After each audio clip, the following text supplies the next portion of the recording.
Guys, guess who the Ducks play this week? You get it?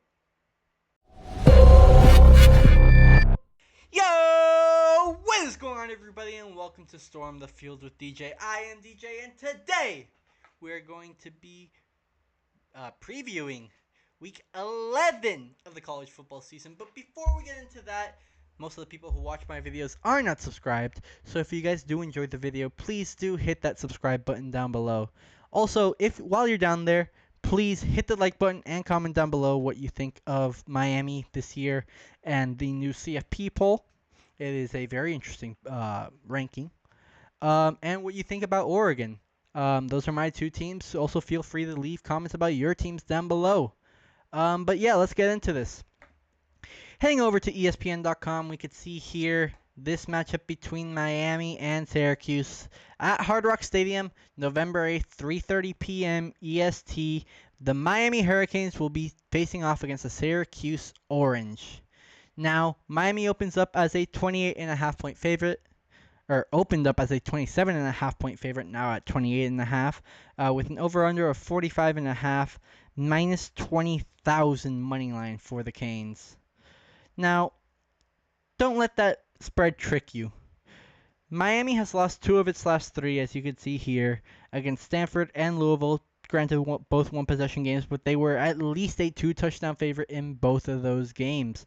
So it is pretty hard for Miami to now show that they deserve that spread, that they deserve to be a 28.5 point favorite. They need to cover the spread in this game, absolutely. Um, Now, this situation for Miami is a win-out season. We got blessed by the rope that was the 18th spot in the CFP poll, meaning we only have to climb up around 7 spots in the next couple of weeks to actually make the college football playoff. We are out of the ACC runnings for most likely, with SMU, Duke, Louisville, Pitt, Georgia Tech, and Virginia all on top of us. I do not see Georgia Tech losing another conference game. Miami could beat Pitt and they would have a tiebreaker. Louisville could lose 2 games. I don't know, but they have the tiebreaker over Miami. SMU, same thing, and Duke, same thing. I think Miami is out of the ACC race at this point, which is really disappointing. Um, but at the end of the day, it doesn't matter if you win the conference as long as you make the playoffs. And Miami could do that. They had a strong enough start where they could stay in the top 12 to make that college football playoff. Realistically, we would have to be top 11 because the group of 5 team. Now, the biggest thing is looking at this number right here. Carson Beck and 9 interceptions. 6 of those interceptions have been in the last 3 games. Actually, more. I believe. Did he throw any of the Stanford? I don't believe he threw any interceptions against Stanford, to be fair. Uh, yeah, he did not throw any. Yeah, but either way, threw 4 against Louisville, losing us the game, basically, including a game-losing interception. And against SMU had 2. One wasn't his fault. I'll give that blame to JoJo Trader. But the second one was definitely his fault, and he has to start taking accountability for that. Say, yes, it was my bad, and work on it. Make that, go back to year 1 Carson Beck, or go back to pre-ACC Carson Beck. That's what we need. That's what Miami needs, and that's really all that really needs to happen. Carson Beck has to improve on that turnover game. Um, the rest of the attack seems really well. Mark Fletcher playing really well considering the play calls being given by Shannon Dawson. I'll have probably a video out if this game goes well or not. Probably either way, I'll have a video out sharing my opinions on what I want done with Dawson. Because I know going around the Hurricanes fandom, Fire Mario's already going around, Fire Dawson. And I'm on one of those trains, and it is the Fire Dawson train. He runs the ball down the middle way too much, run it to the outside. You have Jordan Lyle. Um, but that's for another video. So we got that. Malachi Tony playing outstanding still. And then Akeem Mesidor after the injury, still looking great, as well as Ruben Bain, which apparently Mario is trying to fix the ACC not calling holds on Bain all the time because there's at least 20 times per game that Bain is being held. Um, so yeah, going for score prediction, this is a tough one. This is a tough score prediction because of what has happened in the past 3 weeks, which is Miami being a heavy favorite and losing those games in a close one.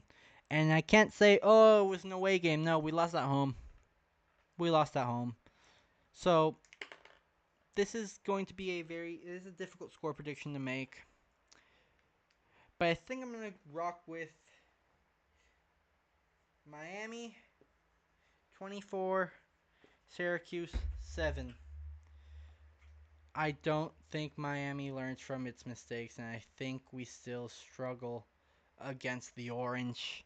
Um, Hoping this prediction is wrong. Um, this does mean that we won't cover the spread. And after these past couple games, I cannot put enough faith in this team to cover the spread. So I would have to say it's a closer game than I would like it to be.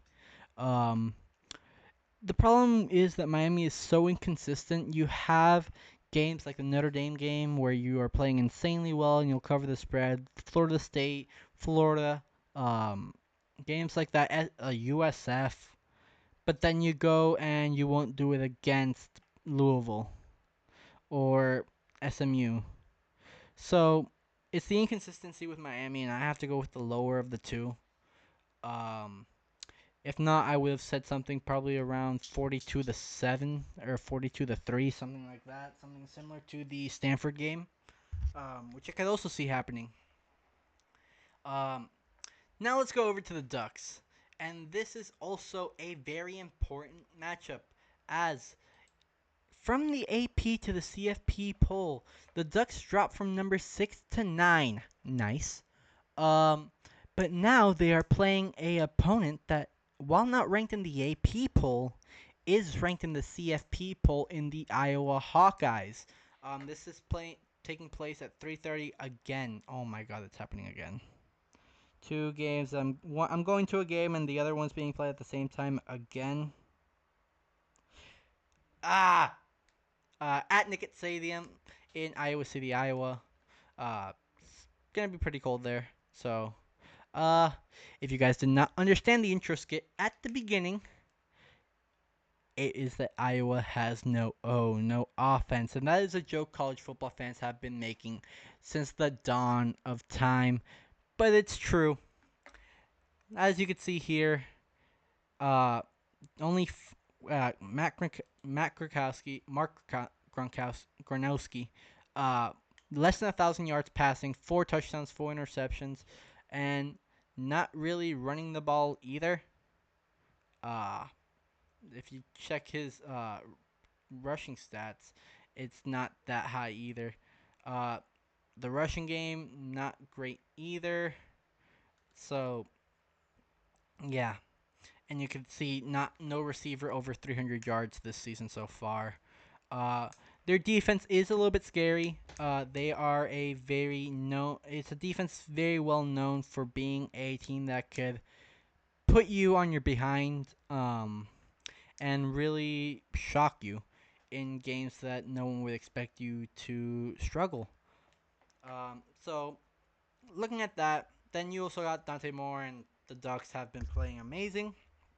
After a shaky win against Wisconsin, coming off of a bye, which both of these teams are actually doing, coming off of a bye for this Big 10 top 20 matchup. Oregon opens up as a 5.5 point favorite, moving over to a 6.5 point favorite now. At the current moment, on November 9th, uh, November 5th, um, it is currently a 40.5 point over under with the Ducks having a minus 240 money line. And getting into my score prediction here, I'm going to give Iowa given their past history with points, you could see the past couple games. I'm gonna give Iowa 14. They're gonna score a decent. They're gonna score a couple of times. They are not a bad team by any means, but they have not played a defense like this Oregon defense, which I do believe is one of the best units in the country. And Oregon, facing this defense, I believe will score 27, making it a 13-point win for the Ducks in a top 20 matchup. We got Oregon 27, Iowa 14. So it really comes down to how do these two teams end up playing in these games. How does Miami's defense respond to how poorly the offense has been playing?